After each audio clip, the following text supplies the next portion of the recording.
प्रवासी मजदूर और बाकी लोग थे, उनकी सेवा करने का मौका मिला। कभी कभार लेफ्ट राइट बाएं दाएं उसमें लीडरशिप करना एक अलग प्रकार की क्वालिटी लगती है, और पुलिस को ज्यादातर उस प्रकार की लीडरशिप का अनुभव आता है। लेकिन जब इस प्रकार के काम में जुड़ते हैं जिसमें बाएं दाएं कम होता है, अपनी बुद्धि शक्ति से और विश्वास से समस्या का समाधान करना होता है, और उस समय लीडरशिप देना बहुत ही अनेक गुणों की आवश्यकता को अनुभव कराता है। और इसलिए मेरा पक्का विश्वास है कि संकट के कालखंड में आपको जाने का जो मौका मिला है, सामान्य स्थिति में गए होते तो आप थाना, ड्यूटी, एफआईआर, कानून, इश्यूज, इसी में उलझ जाते। मैं मानता हूं ये भी आपके जीवन में एक अवसर था कि सीधा आपको समाज जीवन के उन संकट काल से जुड़ना पड़ा, और आपने उसमें समाधान करने का प्रयास किया। और मुझे विश्वास है कि आप तो टेक्नोलॉजी के बैकग्राउंड के हैं, आपने उस सेवा के काल में टेक्नोलॉजी का भी भरपूर उपयोग किया होगा। टेक्नोलॉजी के माध्यम से व्यवस्थाओं को विकसित करना, लोगों को काम बांटना, उसका रिपोर्टिंग करना, एनालिसिस करना, ये जरूर आपने अच्छे ढंग से किया होगा। तो अब आसाम की सेवा और सूरत का रंग भर करके आगे बढ़िए आप। बहुत शुभकामनाएं दास। Thank you.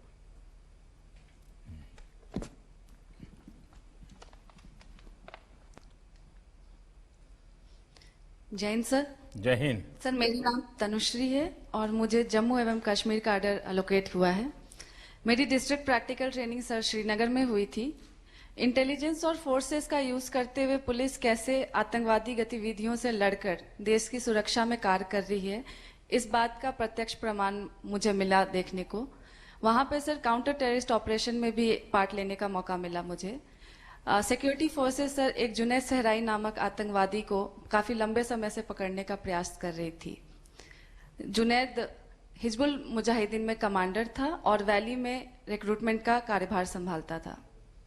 सर 18 मई को जम्मू कश्मीर पुलिस के स्पेशल ऑपरेशन ग्रुप को यह खबर मिली कि वो अपने एक आतंकी साथी के साथ किसी समर्थक के घर पे था।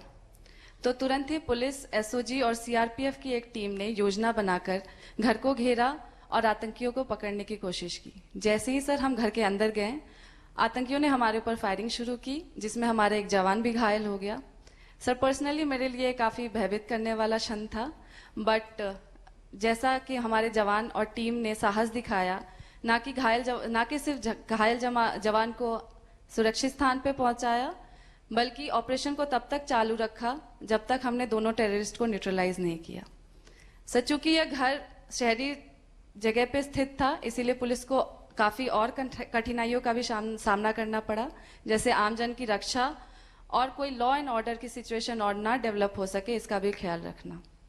सर मुझे पहली बार मानवीय चेहरा का भी देखने को मिला मौका पुलिस का, क्योंकि जहां पे एक टीम ऑपरेशन देख रही थी, वहीं दूसरी टीम सर निर्दोष व्यक्तियों को, जिसमें महिलाएं, बच्चे और वृद्ध शामिल थे, उनको सुरक्षित स्थान पर ले जा रही थी, और एक दूसरी टीम पत्थरबाजों से भी निपट रही थी।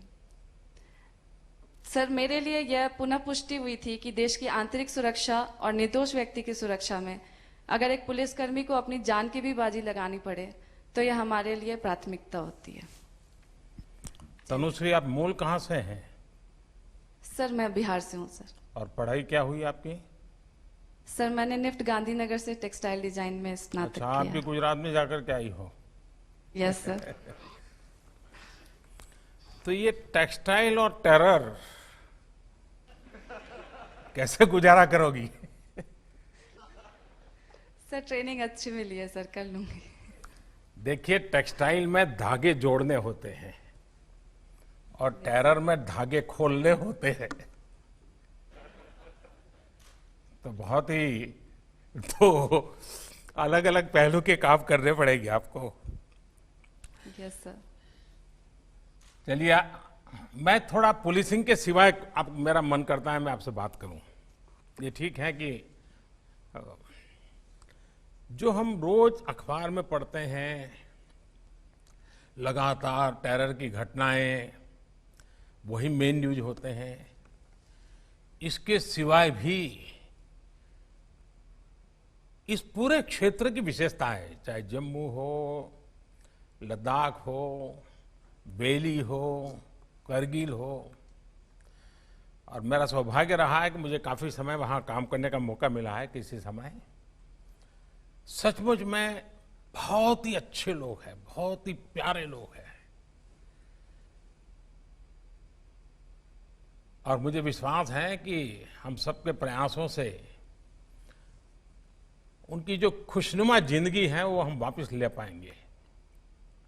लेकिन आपने टेक्सटाइल किया हुआ है और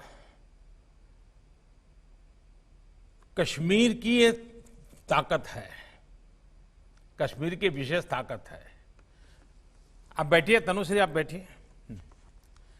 कश्मीर की एक विशेष ताकत है और इसलिए वहां हर घर में उनकी उंगलियों में, आप लोग जो 4-4, 5 साल पढ़ाई करके लेके आते हो ना, उससे ज्यादा ताकत उनकी उंगलियों में होती है। जिस प्रकार के शॉल वगैरह वो हाथ से बनाते हैं, टेक्सटाइल का काम जो वहां होता है वो अद्भुत है। आप पुलिसिंग के समय भी महीने में अगर आपको 2 दिन, 3 दिन, 4 दिन भी अगर छुट्टी मिलती है, मैं आपसे आग्रह करूंगा कि जहां की आपकी ड्यूटी लगे, आप वहां की जो बहनें हैं उनके छोटे छोटे समूह बनाइए, 10-10 का, 5-5 का, 10 का, 15 का। और जिनके पास रूटीन में वो टेक्सटाइल से संबंधित कुछ न कुछ काम करते हैं, आप एक एक्स्ट्रा एक्टिविटी के रूप में यूनिफॉर्म के सिवाय उनके साथ घुल मिल करके ऐसे 5, 7, 10 ग्रुप बना दीजिए, जैसी आपकी क्षमता। और जो आपके टेक्सटाइल के अनुभव है और वे परंपरागत रूप से जिस इन दोनों को जोड़ने का प्रयास कीजिए। उनको मॉडर्न डिजाइनिंग सिखाइए। आप देखिए, आपकी पुलिसिंग की ताकत में भी ये बहुत बड़ी ताकत बन जाएगी। तो मैं आपको तो बिल्कुल दूसरे रास्ते का काम दे रहा हूं, क्योंकि सचमुच में आप उनसे जुड़ेंगे, क्योंकि मैं बहुत जुड़ा हूं इन लोगों से। कभी आपको अद्भुत अनुभव होगा। इतने प्यारे लोग हैं, इतने प्यार से रखते हैं और उनमें कुछ न कुछ नया करने की, सीखने की ताकत होती है। तो आप जरूर उस पर बल दीजिए और हम लोग सामूहिक प्रयत्न से जो बच्चे गलत रास्ते पर चले जाते हैं उनको पहले से रोकने की दिशा में अब हमें काम करना है। और वो काम महिला पुलिस अफसरों से बहुत अच्छा हो सकता है। उन बच्चों को वापस लेने में, उनकी माताओं को समझाने में बहुत बड़ा काम हमारी विमेन फोर्स कर सकती है। मुझे विश्वास है कि आप उस प्रकार का नेतृत्व दोगी और गलत रास्ते पर जाने से पहले ही बच्चों को बचा ले, उसी दिशा में हम काम कर लेंगे तो शायद बहुत बड़ी सेवा होगी। तो तनुश्री, मेरी आपको शुभकामना है और गांधीनगर से आपने जो पाया है वो जरूर वहां पर भी रंग लाएगा। Thank you sir. Thank you. जय हिंद सर। जय हिंद सर, अभी एक अंतिम अधिकारी है सर, वो आपके साथ अपना एक्सपीरियंस शेयर करेगा सर।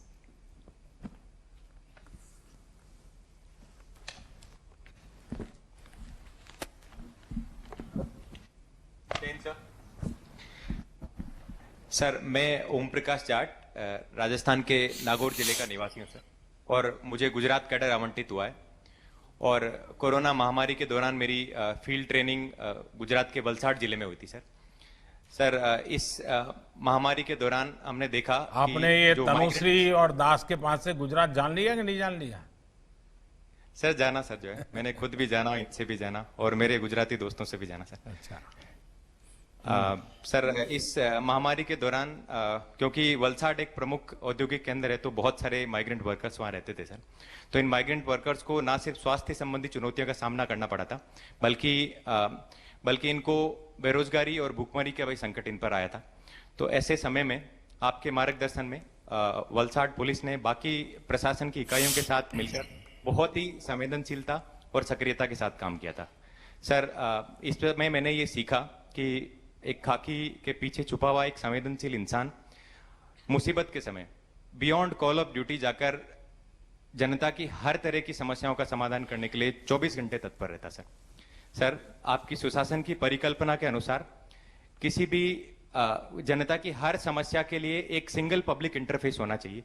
इस महामारी के दौरान वो सिंगल पब्लिक इंटरफेस वो पुलिस थी और हमने इस जिम्मेवारी को बखूबी निभाया था सर। मैं आपके सामने कुछ तथ्यों का उल्लेख करना चाहूंगा सर। वलसाड में माइग्रेंट वर्कर्स के लिए जो हमने खाने पीने की व्यवस्था करी थी उसमें हमने बहुत सारे देश भर से जो आर्थिक जो मदद आई थी उसको चैनलाइज करके बेनिफिशियरीज का आइडेंटिफिकेशन करके उनमें वल्नरेबल सुनाई नहीं एरिया असाइन कर। हाँ ठीक है, सुनाई दिया। इंडिविजुअल डोनर को एक एक एरिया असाइन करके टोटल 30,000 परिवारों को 2 महीने से भी ज्यादा समय के लिए उनके डोर स्टेप पे राशन की डिलीवरी करी थी सर। इंटर डिपार्टमेंटल कोऑर्डिनेशन का पुलिस ने इस समय में बहुत ही एक मिसाल पेश करी थी सर। आपकी जानकारी में लाना चाहूंगा कि इस समय वलसाड से टोटल 61,000 माइग्रेंट्स को उनके घर भेजा गया था, जिनमें पुलिस ने भारतीय रेल और प्रशासन की बाकी इकाइयों के साथ बहुत ही कोऑर्डिनेशन के साथ काम किया था। माननीय, आपके संदेश के अनुसार पुलिस ने इंडस्ट्री और माइग्रेंट लेबर के बीच में इंटरफेस का भी काम किया। हमने इंडस्ट्रीज के लेबर रिक्वायरमेंट का असेसमेंट किया और माइग्रेंट की स्किल मैपिंग करके उन दोनों के बीच ना सिर्फ लेबर्स को रोजगार मिला, बाकी जो डिस्ट्रेस माइग्रेशन, जो भय का वातावरण था, वो भी कम हुआ सर। माननीय, आपके संदेश के अनुसार हमने स्लम एरियाज में जाके घर घर जाकर मकान मालिकों से ये गुहार लगाई कि वो इन माइग्रेंट लेबर्स का किराया माफ करे। और मुझे इस देश के नागरिकों पर गर्व है कि उन्होंने इस रिक्वेस्ट को अपना राष्ट्र धर्म समझकर स्वीकार किया था। जैसा कि सर आपने कहा था कि हमारी सबसे बड़ी पूंजी जो जनता का हमारे में विश्वास है, वही हमारी सबसे बड़ी पूंजी है और हम इस पूंजी को बढ़ाते जाएंगे। और सर, अब मुझे याद है जब हम आपके निवास स्थान पर मिले थे तो आपने ये बोला था कि पुलिस की एक ऐसी इमेज होनी चाहिए कि कोई भी आम आदमी उनसे आके मिल ले, वो भय नहीं दिखना चाहिए, वो हेल्प के अकॉर्डिंग चलना चाहिए। तो वो जिम्मेवारी हम बखूबी निभाएंगे, हम आपको इसके लिए आश्वस्त करते हैं। जय हिंद सर। आप लोगों ने इस समय ये काम किया है। एक बात और देखी होगी आपने कि हमारे देश में समाज की शक्ति कितनी जबरदस्त है। सरकार से भी अनेक गुना शक्ति समाज में होती है। और आपने इस पूरे संकट काल में जब फील्ड में थे तो आपने ऑब्जर्व किया होगा, आज भी अगर उस चीजों को स्मरण करें तो करिए, हो सके तो डायरी में लिख भी दीजिए। समाज की सक्रियता के कारण सरकार पहुंची हो या न पहुंची हो, व्यवस्था पहुंच पाई हो न पहुंच पाई हो, समाज का कोई बंदा वहां जरूर पहुंचा होगा और उस गरीब के आंसू पहुंचने का काम किया होगा, भूखे को खिलाने का काम किया होगा, मरीज की दवाई का काम किया होगा। ये आप सबने अनुभव किया होगा। हमारे देश की ये सबसे बड़ी विशेषता है। और मैं आपको एक अनुभव सुनाता हूं। जब कच्छ में भूकंप आया तो मैं तो उस समय मुख्यमंत्री नहीं था, लेकिन एक वॉलंटियर के रूप में मैं वहां काम करता था। तो कई विदेश के लोग भी वहां काम के लिए आए थे। अनेक देशों की संस्थाएं वहां काम कर रही थी, लेकिन वो अपना शाम को 5-6 बजे के बाद काम बंद कर देते थे और अपने अपने टेंट वगैरह साथ में ले आए थे। वो स्नान वान करके वहीं पहुंच जाते थे। तो मैं फिर उनको मिलने जाता था। उनसे बातें करता था। मैंने उनको पूछा कि आपको यहाँ आए हैं क्या अनुभव कर रहे हैं। एक बड़ा इंटरेस्टिंग विषय उन्होंने बताया कि भाई हम उसके पहले टर्की में भूकंप हुआ था, उसमें से कुछ लोग टर्की से भी होकर के आए थे, कुछ लोगों का अन्य देशों का भी अनुभव था। तो कह रहे थे अब हम दुनिया में कई देशों में ऐसे जब संकट होते हैं तो हम पहुँचते हैं, वॉलंटरी सेवाएं करते हैं, और वहाँ पर या तो रेड क्रॉस एनजीओ के रूप में काम करता है या कोई वर्ल्ड हेल्थ ऑर्गेनाइजेशन के लोग होते हैं, और ज़्यादातर उन्हीं के आसपास सब चीज़ें चलती। बोले यहाँ तो हम देख रहे हैं हर गली मोहल्ले में कोई एनजीओ है, कोई खाना पका रहा है, खाना पहुँचा रहा है, कोई बीमारों की चिंता कर रहा है। बोले इतना सिविल सोसाइटी का संगठित रूप में कंट्रीब्यूशन, ये हमारे लिए अचरज है। मेरा कहने का तात्पर्य यह है कि हमारे देश में हम शासन व्यवस्था में जनशक्ति को जितना जोड़ने की आदत डालेंगे, इवन इन पुलिसिंग, आप देखिए हमारी सरलता भी बहुत बढ़ जाएगी, हमारे विश्वास का व्याप भी बढ़ेगा, और हम बहुत ही कम एफर्ट से मैक्सिमम रिजल्ट ले पाएंगे। और उसमें हिस्सेदार होने वाला हर नागरिक ये सक्सेस को अपनी सक्सेस मानेगा। जब ये स्थिति बनती है तब शासन में बैठे हुए अधिकारियों की, हमारे मुलाजिमों की ताकत अनेक गुना बढ़ जाती है। और इसलिए इसमें से एक चीज भी हम अनुभव करें कि समाज की शक्ति का हमेशा आदर करें।